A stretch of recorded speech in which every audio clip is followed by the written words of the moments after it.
welcome back to another round of Black Petter Maniac shooting. Today we're going to talk about 3 different types of ramrods, the good, the bad, and the ugly of each one, so you can decide for yourself which kind you like to use. And let's make it happen right now.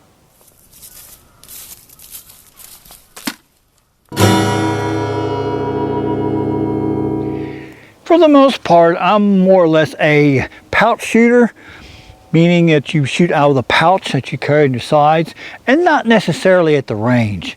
We're going to discuss 3 different type of rods that you can use in your firearms today. The range rod, such as this one, which is basically what it is, it's used on the range, is not going to be talked about because, well, let's just face it, I'd look kind of silly out carrying one of these things in the woods if I was out deer hunting or shooting for hogs or something. So this one's not going to be discussed. We're just going to put that one aside and talk about the 3 different type of rods that most likely you would use while in the field.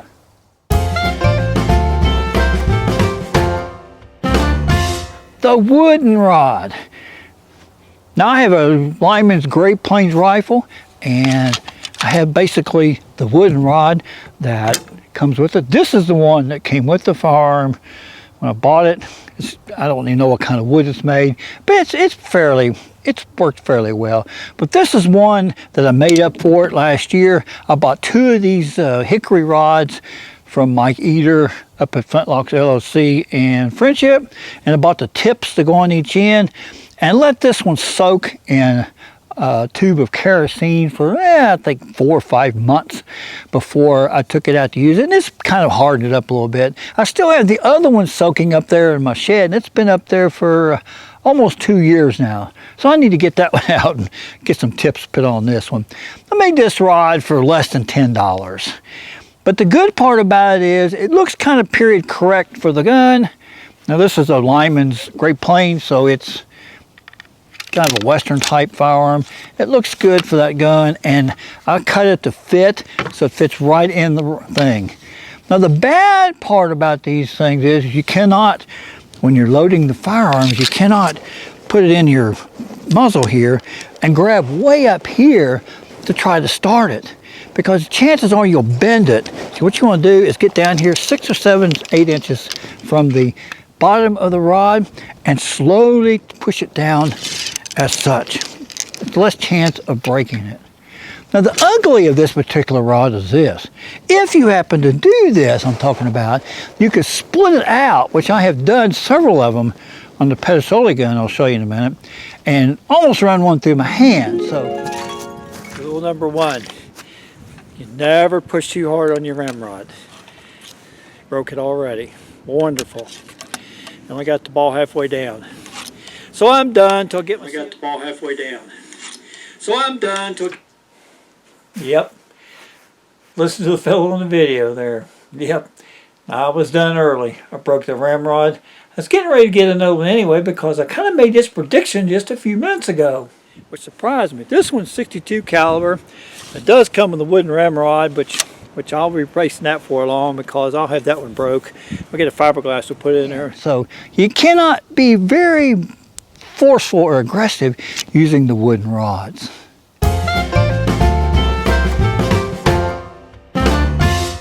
Up next is the Delrin Rod. Now I've left one in this tradition woodsman hawking gun. I could have put another one of these together for this one, but I don't shoot this one quite often, so I just left the rod with it. But the good and the bad and the ugly of this particular rod is this. The good part is it's flexible. You can bend this thing pretty much anywhere you want to. It's pretty rugged. It'll handle up anything you can give it. The bad part is in my case, is if you get your fingers a little bit slick from the oil of your patches, I have a hard time holding on to the rod to start a tight ball. Maybe you don't, your mileage may vary, but my hands get slick. I have a hard time holding on to this rod. And the ugly part about this rod is occasionally, since I don't swab a lot, I'll get a ball that's stuck maybe down in here, and when I push this rod in here to do it, the rod bends and I can't shove it up against a tree to load the gun very well.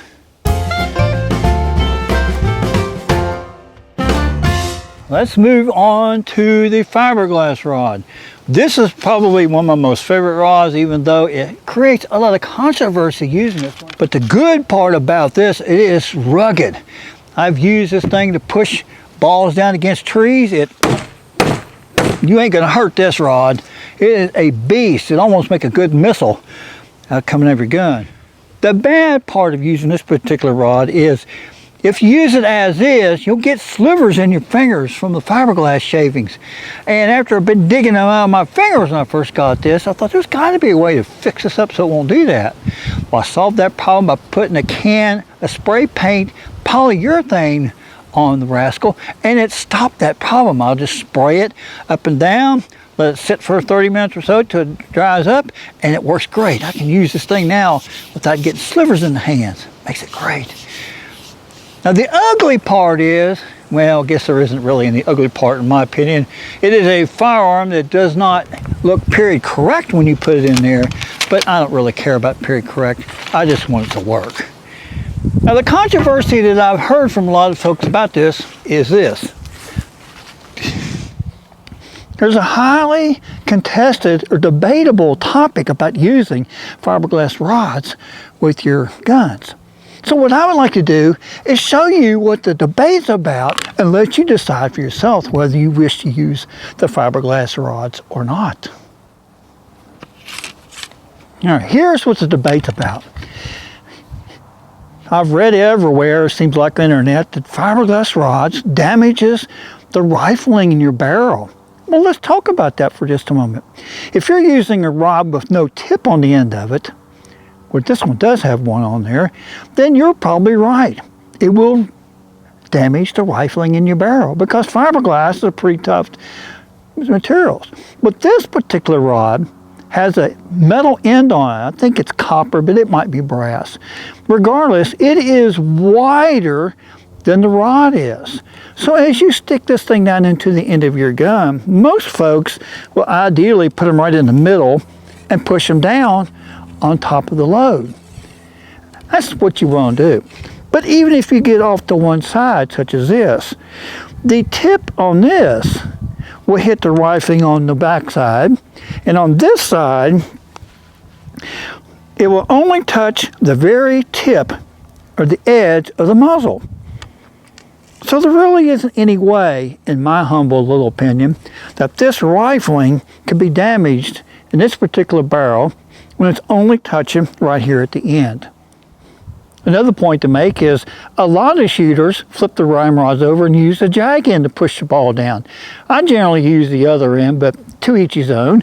But if you push this one down, there's even less chance of the fiberglass touching the rifling on the barrel, except for the very edge here of the muzzle.